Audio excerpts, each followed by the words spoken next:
Nandito naman tayo ngayon sa may isdaan, sa may Laguna pa rin tayo. At papasok tayo para sa ating pananghalian. Malawak tong isdaan na to. So, ito raw isa sa mga pasyalan ng mga turista. Lalo ng mga kababayan natin Pilipino na nandito sa Pilipinas.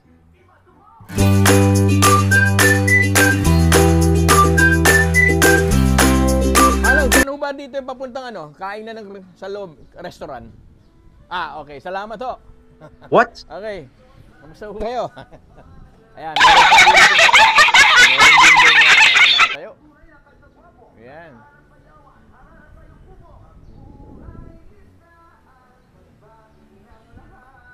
Oh, magandang ambience dito. Okay, pasok tayo.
Pasok tayo para mananghalian.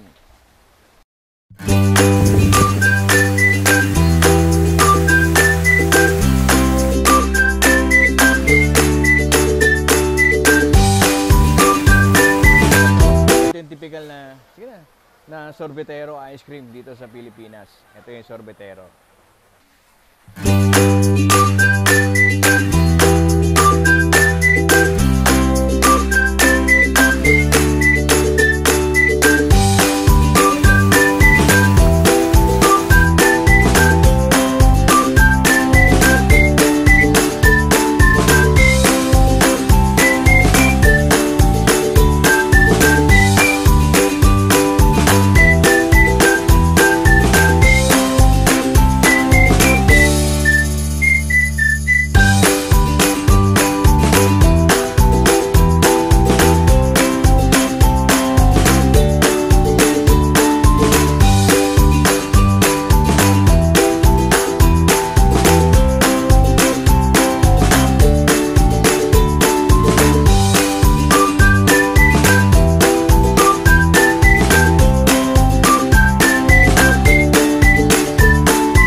Dito sila nagsasaing ng kanin, ng bigas.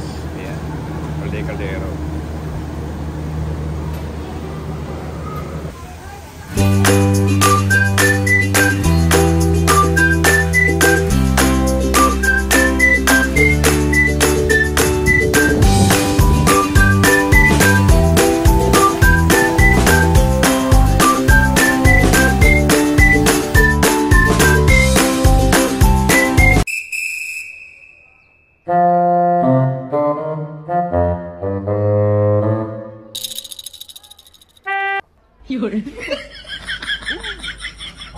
Yun.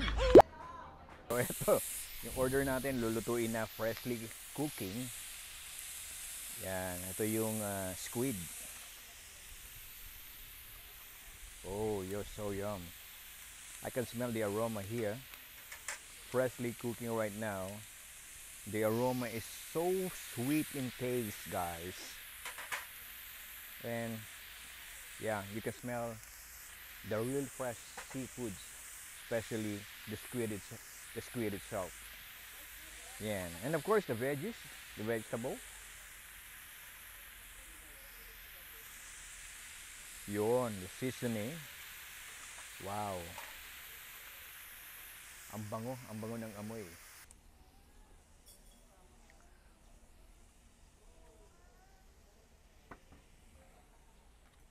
Usod ba yung ano?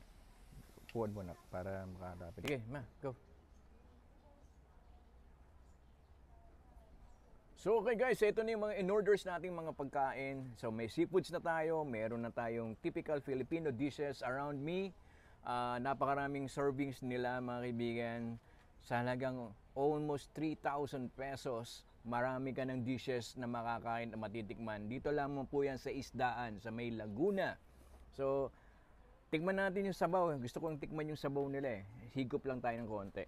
Ayan. Ito yung sinigang nila dito. Mainit-init pa, bagong luto. Oh, Yummy! ang sarap. Talagang sinigang sa lasa. Tapos, ito naman yung sizzling squid na talagang sa niluto freshly. Woo! Tapos may gulay. Samahan mo siya ng gulay.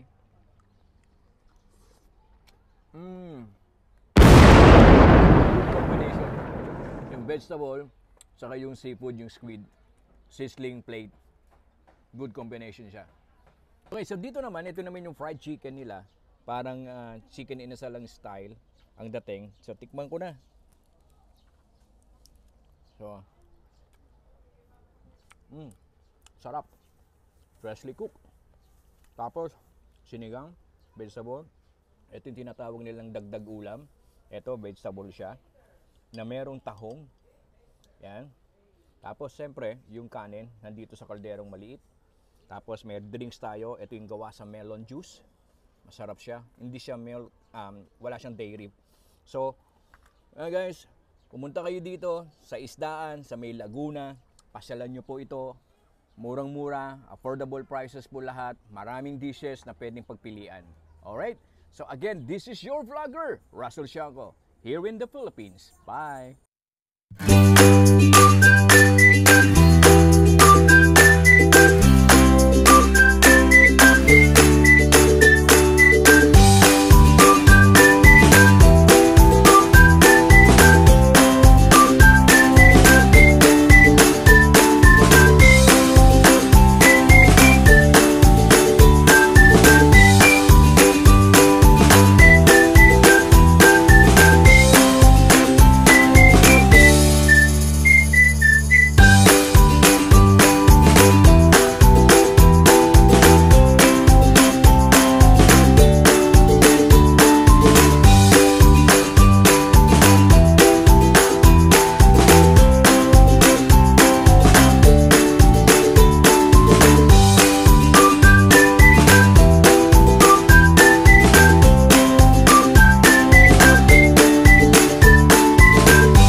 Guys, have to go temporarily, and for those who are not my subscribers, please do subscribe to my YouTube channel, Facebook page, my Instagram, and my TikTok. Just type Food and Travel with Russell.